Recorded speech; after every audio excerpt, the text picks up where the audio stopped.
Now we're going to paint the cabinets themselves. The doors are off. Usually you take everything out of them. Well, you can, but this is my house, and the wife is making me do it. I'm lazy, so she ain't here right now, so we don't need to take those out right now. So what I'm going to do is I've already given this one coat of paint on the ancient wood, which has been here since 1955, or maybe the builders traded with the Indians to get some of that wood way back when. This is trim right here, and I'm going to paint that. This is vinyl window, which I'm not going to paint. I'm going to take this tape, which we use, it's all you need, and go around the window here, all the way around, make a fine edge, and then just paint all the way around it. And you can use a larger brush, or you can use the 1.5 inch or 2 inch, whatever you want, as long as it's angled. That's a kind of an angle. That's more of an angle. It can be an angle sash, but you want to give everything 2 coats. And then when we go to paint, when you go to paint, I'll show you up here. If you'll notice, the paint follows the line of the wood. That means you can while it's wet, you can make all kinds of mistakes, but you have to go straight up and follow that line right there. With these bottom pieces on the trim, you can paint them very nicely, but as everything gets wet, you want to take your angle and put it right in here and go like this, and like this, and like this, and do the same up here to make the paint match all of the angles. So that's the next thing that we'll do. Remember, it takes 2 coats. You can do it nice and easy. If you have a little bit of water, a little bucket of water handy, if you make a spill, just wipe it up. No big deal. And if you're a good painter, you shouldn't have any more than about that much paint on your hands, because we're supposed to put the paint on the cabinets and not everywhere else. Okay. Now I'm going to try this one-handed. Now we have the new brush here, and we're going to start on this trim, and you have to load the brush just like you did before. And you can take it and kind of clean it off a little bit. We'll start down here, and like I said, you start at an angle right there. It's kind of hard to see what we got going here. Anyway, this is what I meant by the corners. The corners, you want to put your brush right in the corner and pull. You want to go with the angle of the trim. You don't want to have it like this and like this and like that. No, okay, you don't. You want to run.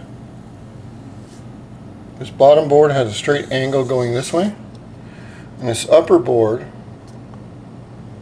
has an angle going this way. Now, as you can see how much neater that looks.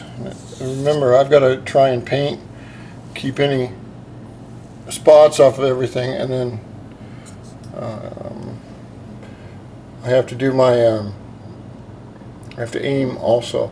Now what I've done here is I've put tape, 1.5 inch tape, all the way around the vinyl, which I'm not going to paint. Now I'll put this down back in here for a moment. This is what we call a painting knife. You get them in any paint store.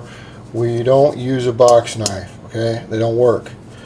This can be, it has a very long blade on it, which is very good for getting your tape off or into tight spaces. But what we want to do with this blade here is, when we put the tape on here, you only want to get this very edge to seal. Okay, we don't care about the rest of this. All I want is a tight line right here, and these blades are made so that you can go right along here and make a nice tight line. That way when you get done painting, then you can pull that off, and your you won't have paint underneath the tape. We don't use blue tape on anything except on, blue tape would be used on this here, where there might be a chance where the white tape could take the varnish off or the finish off. Blue tape would be used on this here, but that's it. We use white tape, 1.5 inch on everything else. All right, let's do some painting. This is what 2 coats of high gloss ultra pure white enamel looks like that's been brushed on. Now, as you can see, if you can look up here on these walls, that used to be white, but this pure white right here, you can see the difference and how much brighter it makes everything look. Of course, it's been brushed on. These are old, very old cabinets. I've hit here and along the sides. I do not touch in here. I do not touch in here. And the reason for that is because the cabinet doors, if you get paint on this and then the edges of the cabinet doors, they either will not fit right here or they will not fit where they close right here. So you want to do that at the very last.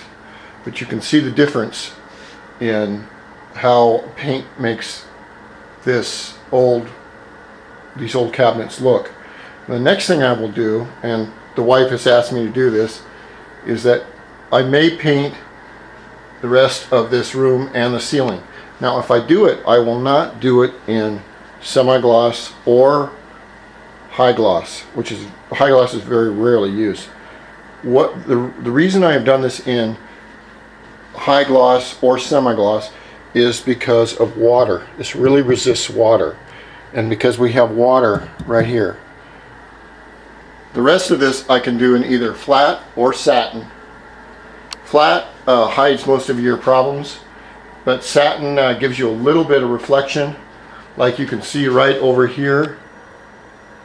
That is satin. It's a little bit of reflection, and what that does is take the ambient light that's in the house and reflects it all over the place, and if it's nice and bright and light, you feel better.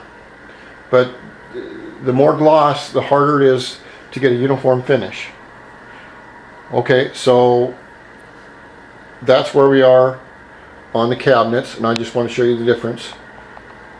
And next video I might show you how to clean a paintbrush correctly. Okay.